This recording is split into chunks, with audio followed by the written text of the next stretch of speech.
Вышел отвлечься в лесок, разжег костер. Сейчас, глядишь, кусочек мяса небольшой закопчу, да хлебушек черный задымлю, детишкам отнесу.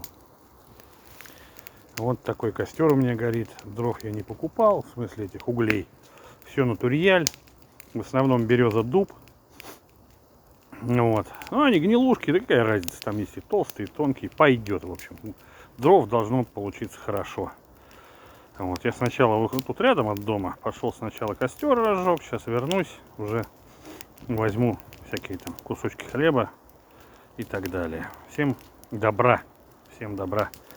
Иногда вырывайтесь на природу, отвлекайтесь.